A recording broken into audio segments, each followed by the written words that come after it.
We now come to the third component of the Yatzar bracha, and that is a concluding bracha, Baruch atah Hashem, Rofeh kol basar u'mafli la'asot. This concluding bracha makes two statements about HaKadosh Baruch Hu. The first, that God is a Rofeh kol basar, a healer of all flesh, while the second component, also a descriptive of HaKadosh Baruch Hu, and that is that God is a mafli la'asot. The Koran's translation is, who does wondrous deeds. We will need to take a closer look at the two items of this concluding bracha as to how they relate to the content of part 1 and part 2. This issue comes somewhat more pronounced when we consider the fact that most brachot have the opening Baruch atah Hashem, but not a concluding bracha. When the concluding bracha is added, it usually comes about when there is a lengthy middle segment comprising of different thoughts, and the role of the concluding bracha is to rein in and refocus the thrust of the bracha. As such, an attempt should be made to link the Rofeh kol basar and the mafli la'asot to the core content of the Yatzar bracha.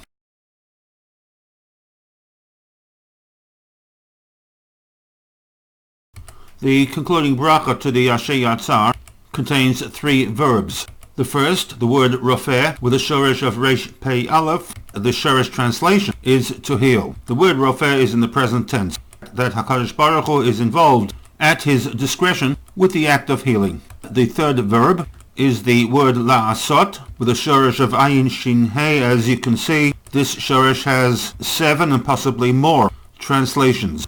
In the context of the bracha, I would suggest prepare, to provide, to execute, to perform, bring about, to cause, any of which would be applicable to this bracha.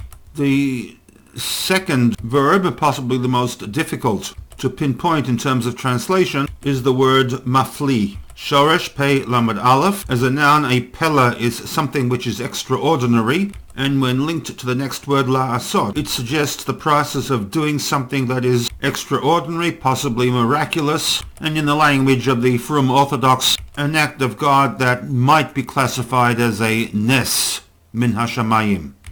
Rofeh kol basar, a God who heals the body, all flesh, conjunction, and mafli la'asot. And here we will need to massage the two verbs into a sentence, converting the mafli to a noun, wondrous deeds. So pulling the entire concluding bracha into a usable sentence, Baruch atah Hashem, blessed are you, Hashem, because you are a God who is Rofeh kol basar, who has the ability to and does, at your discretion, heal the sickness, u'mafli la'asot, and who does wondrous deeds.